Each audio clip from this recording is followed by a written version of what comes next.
just get started. Coming up next on Pastor Bob Daly.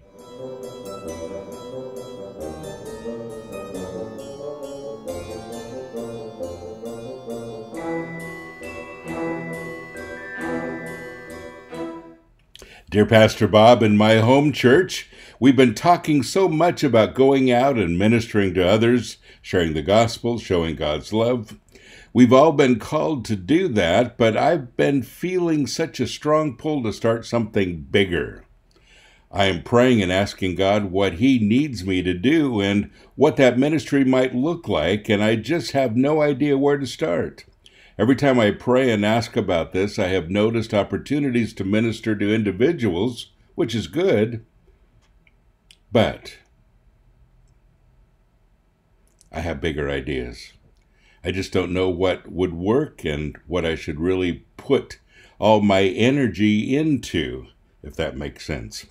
You've done so much and started so many ministries, and I was wondering if you might have any ideas on how I might get a new ministry or group started so I can reach more people. I have a lot of good ideas. And I think God's already showing you, so I'm just going to repeat what He's already showing you. Start with one. That's where it works.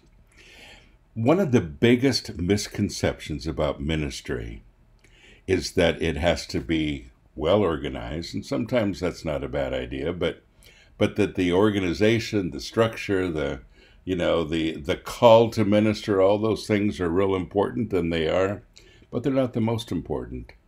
You know, when Jesus said the biggest commandment was love, love, love, love, love your neighbor, love yourself, love God, well, that's where ministry starts too. You know, I could never have done the homeless ministry unless I fell in love with them first. And I didn't know anything about them, and that took a little bit of time. And I started with a very small group, just making sandwiches in my kitchen. And now we feed over 10,000 meals a month. But it didn't grow because I tried to make it grow. It grew because I fell in love with them, and I looked for opportunities. And the opportunities always presented themselves to keep growing. More and more people donating food, their time, whatever, and it all happened that way. And so the biggest thing that I know about ministry is that it starts small. You know, people write to me all the time, and one of the common ones is, I want to start a heavy metal ministry. How do I start?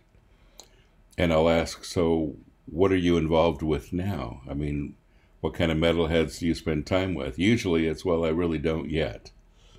Well, then you're not ready yet. If you had a burden for it, you'd be doing it. Same with this one.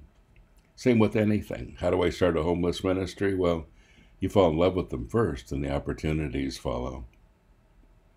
You see, it's all about our heart, and that's what God asked us to do.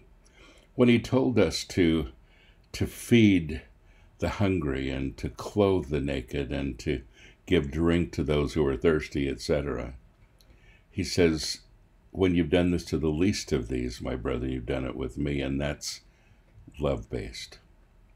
You can't do those things real well unless you love them first. So I think this is where it starts. Love, love, love. If you want to start this kind of ministry, start with the individuals that God's putting in your path. Let it grow from there. But unless you fall in love with them first, a bigger ministry will never work. It'll become a chore. It'll become a lot of work. You'll lose interest in it, and it probably won't succeed. The only thing that keeps ministry going is falling in love with the people. God bless you. Have a great day.